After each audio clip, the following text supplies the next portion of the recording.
What's up, everybody? I'm Blessed and Free. Welcome back to another episode of DOC TV.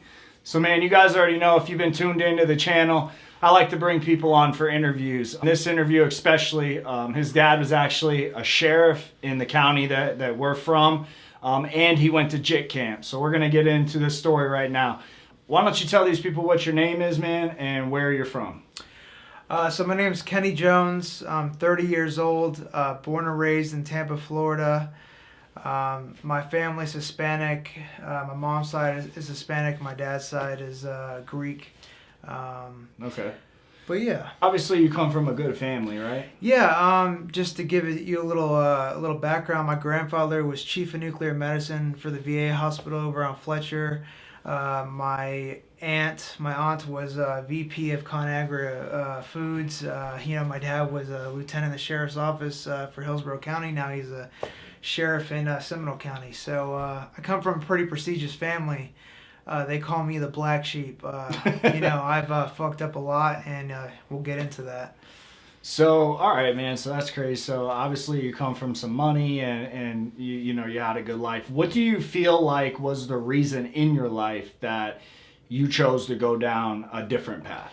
So yeah, that's the thing is, usually people grow up in hoods, and that's usually they have to hustle to get money and shit like that. Well, with me it was different. I always had the money, I had the car, and the thing with me is I grew up in places that were rough with my mom. So coming up, I wanted to be that gangster or that thug, that drug dealer. So I started carrying a pistol that me and my buddy had stole out of a car, and I started selling weed and Xanax.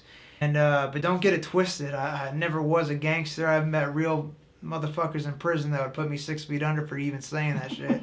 So yeah, man, that's how it was. So, I mean, obviously you said you were like selling drugs and shit. Were you using drugs or just straight selling them? Yeah, at that time I had experimented with Xanax, but of course I was smoking weed. Probably about 16 I started smoking weed and then experimenting with Xanax, and that's whenever I became a klepto. I was going to International Mall and any mall in Tampa really, and stealing sunglasses and Burberry wallets and stupid shit and selling them on the weekends, and I was making a lot of money doing that shit, but there was no reason for it. I had the money. I didn't want for nothing. I wanted to be something that I wasn't. My dad was a cop. I think that's what it was. I wanted to be like rebel. Yeah, I wanted to be what he wasn't. I wanted to, and that's the funny thing, because if you ask me, I wanted to be a cop when I was growing up, but then all of a sudden after my first run-in with the law, I mean, it was over.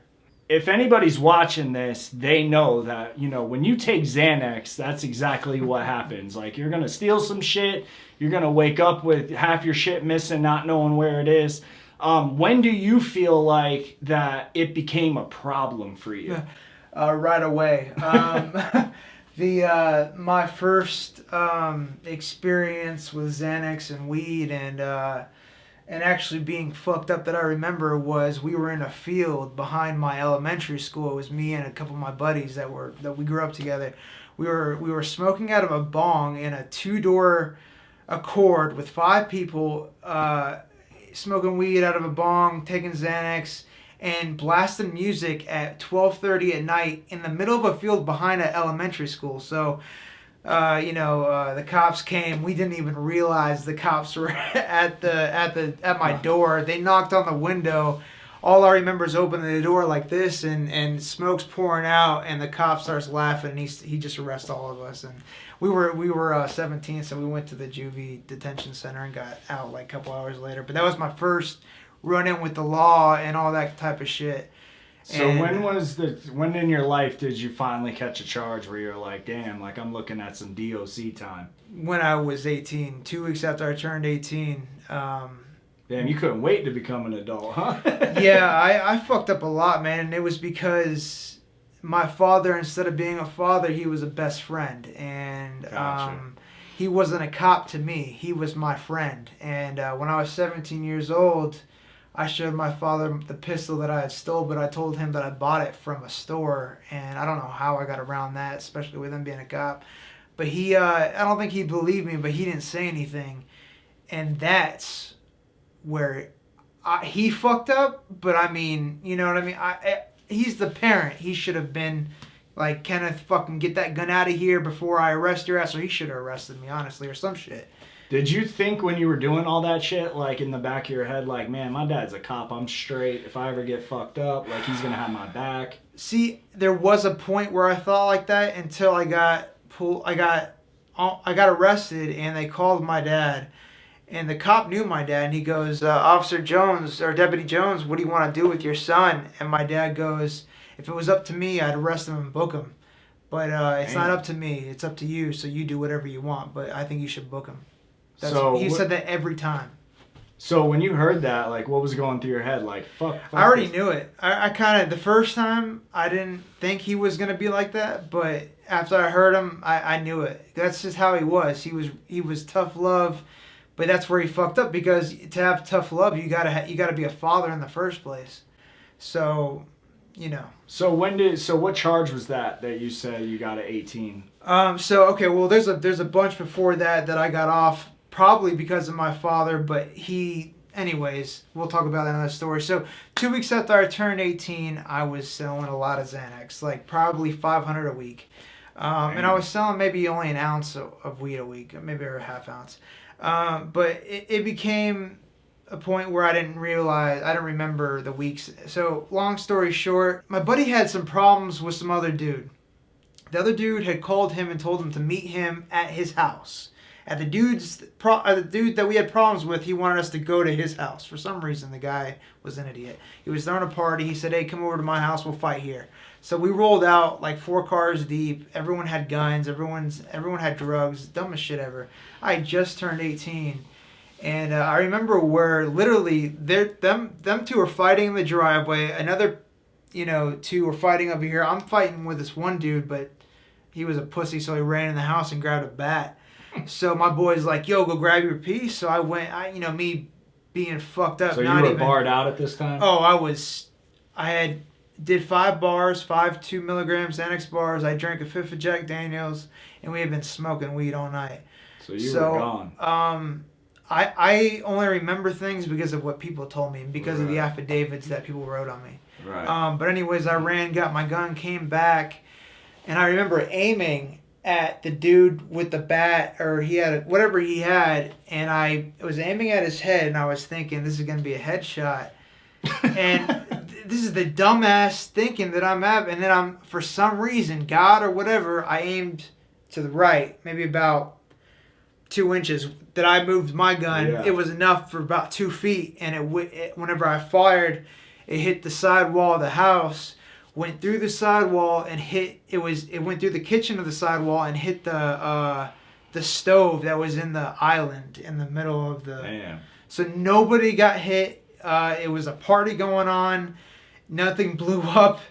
Like, I should be in jail for attempted murder or for murder because. Yeah, you got blessed on that one. Because something happened that shouldn't have. Yeah. And that's the only way that I can look at it.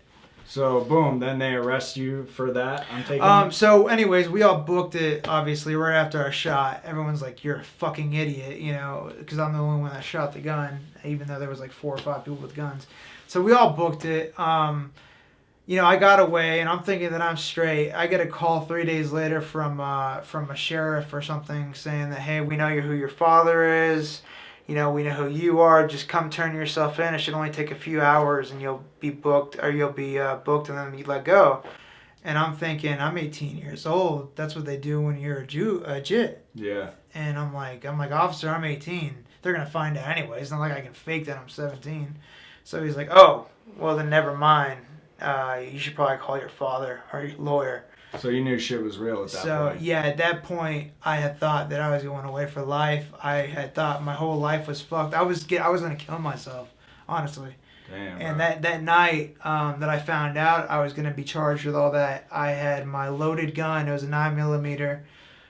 Smith was a Springfield Armory 9mm. And I had like $400 or $500 on me.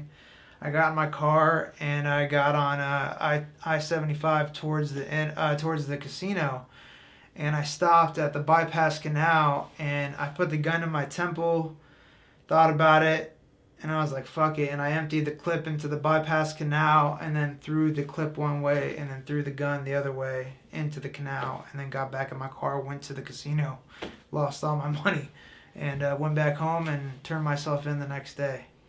All right, so now you're in adult jail, right? I'm in Orient. All right, In so Orange. what was that like for you?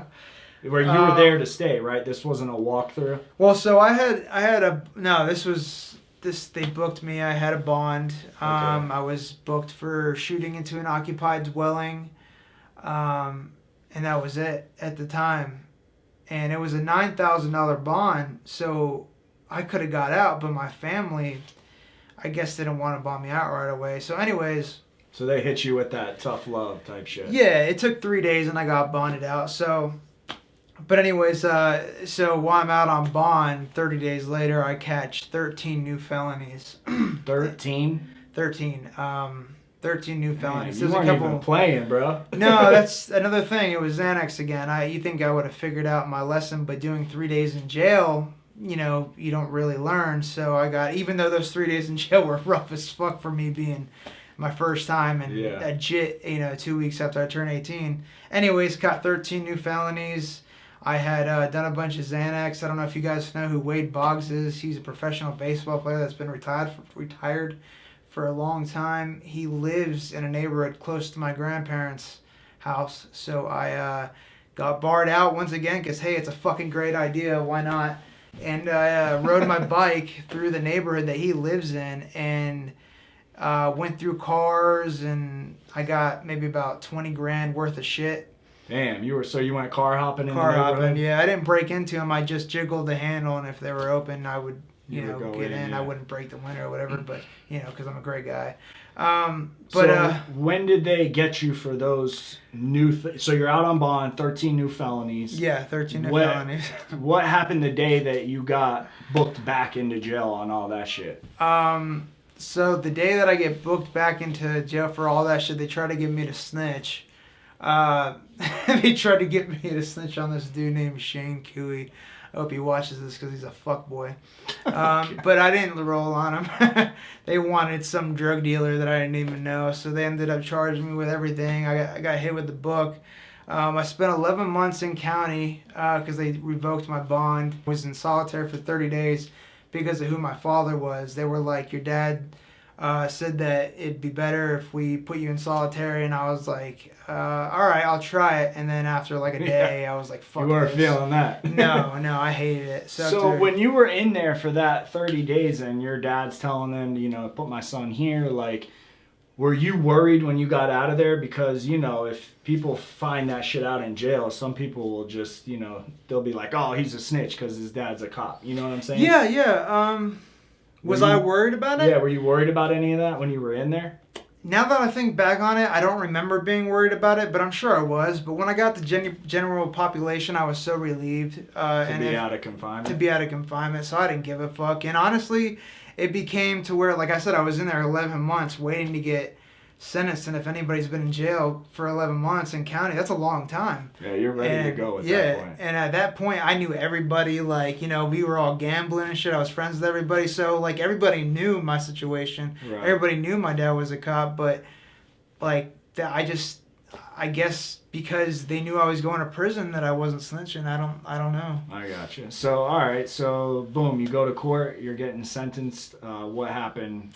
Oh, I forgot to explain to you guys. Yeah, so I had Judge Lopez at first. He reaccused from my case because he knew who my father was. So then I get Tharp, 30-year Tharp. I think he retired since I've been around in jail, but he, I had Alex Stavros, my attorney. We went all the way to pretrial, and the best offer was 29.2 months, Florida State Prison. So at pretrial, my dad took me in the back and he asked me if I wanted to take that deal or if I wanted to take it to trial. I was there with my lawyer too, and I said, I asked my attorney if he thinks I'd win trial, and he goes, it's a 50-50 shot. Yeah. And if I would have lost trial, I would have done like 15 years. So I just said, I'll take the 29 months. And I took the 29 months and was on a bus 11 days later. All right, so damn, so you're a JIT, so obviously you knew you were going to JIT camp, right? Well, see, they call it a youthful offender. They call yourself, they say you're a YO, and Right. that's when you're a YO, you go to JIT camp. They told me in court that they snatched my YO status. So I'm thinking I'm going to adult camp. I'm thinking shit's gonna be sweet. Well, no, I went to OCI, which is Orlando. They were completely booked. They were completely full. So we got off the bus, got in our blues, got completely naked, got in our blues, got right back on the bus and went to Lake Butler. And then at Lake Butler, Good old Butler. yeah, Lake Butler's another reception center. It's a little bit north, a little bit more north than Florida. And I was I was thinking the COs are treating me like an adult, so I'm thinking that I'm straight, and then all of a sudden I hear, "Hey, you're a YO," and I go, "Oh shit!" And they hand me a red hat and they sent me to I Block. And I know that I've watched your YouTube channel. Some of the people have been to I Block. It's for JITs, and it's in Lake Butler, and it's facing the back of the main compound, and it's facing like the yard, and then like there's some adult dorms, and then there's a chow hall over here. But it's just like, So what happened when you walked into iDorm? it's just like how you see in the movies. They got the bars for doors. No, I mean as far as like, shit. like, cause you got your TOHs, you and got shit. people like you're gonna break it off Yeah. type shit. So basically, the first thing I remember is I'm in my cell. It's a 2-man cell, and I'm rolling up a rip. This dude next to me in the next cell over is asking me if I have any left, and I literally had like 2 left, and I'm like, nah, man, I got 2 left, and he goes, I don't give a fuck. Give me that shit. And and I'm like, at this point, I'm like, oh shit, it's do or die. So I was like, man, fuck you. Let's go. I said, fuck you. Let's ride or whatever. So whenever they let the gates pop open, he went in his line, I went in my line, and then he slid in one of the open gates down the thing, and I jumped in there, and I got jumped by 2 of his gang members. I guess he was a blood. So I got jumped. So what happened like after that? Like were you straight or did they keep trying? Like the thing is, I got 2 hits in before I got fucked up. So they knew I could fight. They knew I was fighting. They knew I could fight. Yeah. After that, it died down a little bit. I didn't get into my next fight until I got to my main camp, which was Lancaster. Do you want me to get into that? Yeah. So at Lancaster, when you get there, they back up to the bus, right up to the sand pit, and they fucking throw you. They say, get the fuck off the bus, and they throw you off the back of the bus. You go straight to the sand pit, and you PT for about an hour straight. And you haven't eaten, shit. You've been on a bus for like 5 hours. So people are throwing up, sweating, not being able to do it. COs are kicking people on the stomach while they're trying to do push-ups. After that's done, we get to the chow hall. They make a seat. We throw it all up. Then they make you run with your mattress and your all your shit. Your laundry bag and your blues. Make you fucking double time it all the way to your orientation dorm. And at that point, you're an orange hat. And So you're going into an orientation dorm at that point, right? Yeah, that's what they call it. And when I went in there, that was probably the roughest time I had. It was only 2 weeks that you're in orientation dorm, but as soon as I walked in there and the CO was still waiting for everybody else to walk in there, this dude from from Jacksonville, sees the stars on my arms and my arm, and he goes, "Hey Jit, what's those stars mean?" And I said, "They're just stars. I don't bang." And he goes, "Nah, fuck that. I don't like your attitude or some shit." And so we fought. I got jumped again. Man, you stay getting jumped. Dog. Yeah, I actually was getting off on him, and then I got jumped. So Man. I only started actually getting fair fights once I got to my main dorm.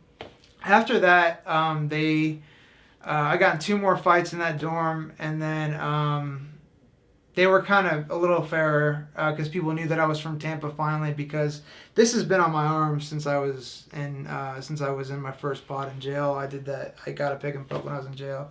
But my DC number was 131592. So, there's no T on my tag. I don't know how that happened. I think it's because I did reception at Lake Butler instead of OCI.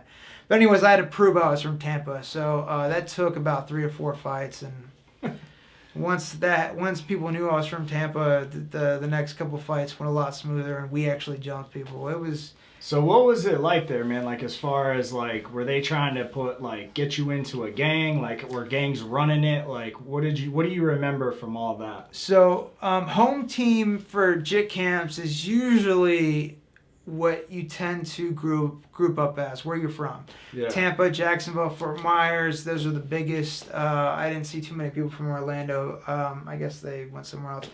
But gangs run it and home team run it. When I was there, because I'm Spanish and because I have 5-point stars on my arms, I hung out with people from Tampa and I hung out with kings, Latin kings. When I was there, I actually went through the process of becoming a king. I was on probation. I was on surveillance first, and then I was on probation, and then I was about to get crowned, and my fucking superior got X'd out for going to different gangs and trying to recruit people. So he was really? So he was a fucking... What was that? That's I don't know what they call it, but like set tripping. Was he joining the other gangs? No, he was going to different. He was going to like the Haitians and then what are the Zos, and he was like, "Hey, if they ain't treating you right, we got a gang over here. We're 12 deep. We got you." And this is a Haitian that he's talking to, and I'm thinking, like when I heard about this, that don't make no sense. We're Latin kings. Yeah. It's supposed to be Spanish. But I found out crazy shit happens in prison. They, whoever can get down for certain sets will get down, and that's really not how shit's supposed to happen. So, there's mutiny, there's all types of shit. So when he got X'd out, then you didn't. So when I got X'd out, no, Looney approached me and asked me if I wanted to continue, and I was like, after I saw that shit, I was like, Looney, all respect, but no, I'm good, man. I'll just do my time. And then, ironically, a couple months later, I got shipped to. What's it called? Boot camp. They do a youthful offender boot camp where if you finish it in 120 days, you go home. Is that the Sumter boot camp? Yeah. Okay. Yeah, that's where I went. So what was that like compared to Lancaster Oh when my you God. got to the boot camp? The boot camp, the thing is prison is meant to do time. You're supposed to go to a camp and you're supposed to do your time there. Boot camp is meant for jits to go there, do these 120 days, and get the fuck out of prison because the rest of your time you're going to do on probation. So, for example, I had a 29-month sentence. I did 24 months in prison, and then I got out 5 months early because I went to boot camp and completed it without fucking up. So I got out on 5 months paper, but Perry actually terminated it because my original sentence said no paper. Long story. So when you were in prison, man, and JIT camp, like, what do you think was the craziest thing that you saw? Either inmate on inmate or officer on inmate? Craziest thing I've ever seen is a dude get poked up, and that's what they call getting stabbed in prison or getting JIT hit camp. up. In JIT camp, whenever I was there, they called it getting poked up. So whenever I was in the chow hall, some Crip had been doing something that he wasn't supposed to, obviously. So he was violating his He was violating something. And all I remember is looking up after taking a bite of my shit, and not shit, food. And I look up, and all I hear is tsk, and there's the next table next to me. I see this Spanish dude just get up real quick and just fucking 8 times right in the jugular and just sit back down and start eating with his blood all over him and everything. The dude's sitting there bleeding out, dying. And dude's just finishing his food. Yep. And that was the craziest shit I ever seen. He was a Nathaniel or some shit. Sereno? I don't know. He was a Spanish gang. He wasn't, and I think it's called Nathaniel. I don't know. Anyways, whatever he was, it was bad. So he killed that guy. I guess, that guy died. And they bay-flighted him right off. Right, they landed in the middle of the compound and bay-flighted him. We were on lockdown for like 24 hours for that. Besides that, I've seen COs fucking inmates. I've seen COs fight inmates for money. My most notable fight to me in prison was when I was at the work camp at Lancaster. This dude from Tampa, my home team, he stole my boots, and he stole my... In prison, your work boots are pretty much everything to you. Those are like your Nikes, and they were brand new. I got brand new work boots. They weren't retreads or nothing. The people that have been in prison know what retreads are. So he stole those when I was at Vizzo, and then he also stole my radio, which I had a little digital Sony preset radio. It was a nice one. Anyways, when I get back from Visitation Park, my shit's not there. So, I go around to the usual people that borrow my shit or that know me. And long story short, he had given my boots to the dude that does tattoos for a sleeve. And then he gave my radio to one of his brothers. So he got you for the radio and the boots. And the boots. And that's about $150 in prison worth of shit.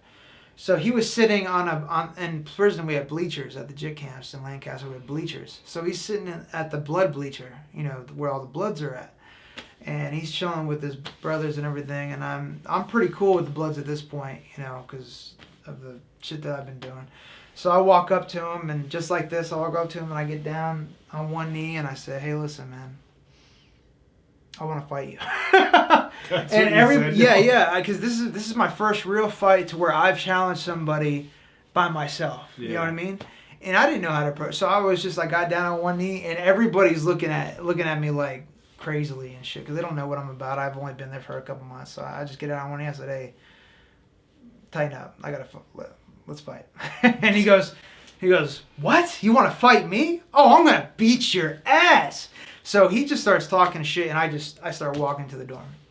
I'm not listening to all that shit. So it takes him 5 minutes to get to the dorm because he's sitting there talking shit. So I get in the dorm and I take off my shirt right when I walk in the door. They go, no, not here. It's the houseman and it's the CO. They go to the other side where the door's locked. So in the dorms, it's right when you walk in, it's a bay right here where there's open bay, people sleep. There's the day room, there's the showers, and then there's another open bay where people sleep. But this side is locked for some reason, and this side isn't. So I walked in through here, and that's whenever I was getting ready right away. But anyway, they told me to fight over here because that's where it's locked. So I walked around the day room, got in the corner, was ready, took off my shirt, strapped up my boots. He comes in running his mouth the whole entire time. I'm quiet as shit, sitting in the corner, and he's got his brothers watching, and I got some people that know me that are watching. So we go 6 rounds. I beat the shit out of this man. I'm not a person that brags about fighting. I don't like to fight. But I beat the fuck out of this man. 6 rounds. And this CO put money on him. Anyways. So the cops betting on it while you two are bumping? Yeah, she put money on him before I didn't even know it until after the fight. But this crazy. Carlos, they called him Soul. That was his blood name. Changed shoes. It's after the 3rd round of me beating his ass. He goes, hold up. I need to change my shoes. So he fucking changes his shoes to tennis shoes. I beat his ass out of his tennis shoes too. And still fucking, anyways, that's the most proud I got out of my whole time in prison. Got my radio back, got my boots back, everything. Well, that's what's up, man. Sometimes you gotta get in that grid and show them what you're made of. I mean, I don't give a fuck where you're from. That's the thing. In prison, people disrespect you. You have to take care of it. Stand 10 toes down. You got to. Yeah. So I'm taking it then you finally completed the boot camp. You got out of prison. Finally completed the boot camp, April of 2010. Okay. And I got out. My dad picked me up, and it was just the greatest feeling in my life, man. Ever since then, I've been arrested a few times, and the last time I was arrested was 2012, and it was for petty theft. And since then, I haven't been in any trouble. I have drug problems, but right now I'm actually doing pretty well, pretty good. That's good, man. I've been off of heroin for almost a year now, so. That's good, man. Yeah. So if you could tell somebody that is young, that is kind of, doing the same shit you were doing, what would you tell them? Man, there's so much shit out there that you can do. There's so much. If I was 18 all over again and I could just realize what I had at my fingertips, like just the great parents that I had, the opportunity to go to college, to maybe start my own business, or not be looked at as a felon. Just nowadays, don't ever let people tell you that you can't do shit because you're a felon. Because I got a great job. I got a house right now. I don't own the house, but I got roommates, and I'm doing great. But I mean, just look at what people have on this channel, of what people have had to go through. Yeah. And just think about what you could do, and why would you? Who wants this lifestyle? Who wants to go to prison and you know have a target on your back the rest of your life? Go out and make something of yourself. Don't be a statistic. You know. Yeah, for real, man. All right, man. Well, I just wanted to thank you for coming on the show and sharing your experience with going to JIT camp. And for everybody watching, don't forget to hit that subscribe button. Also hit that like, share it, man. Get this shit out there so other younger people can hear what you're really gonna have to go through when you start living that gangster life, because they got a gangster ass place they can send you to. And with that, it's DOC TV, and we're out.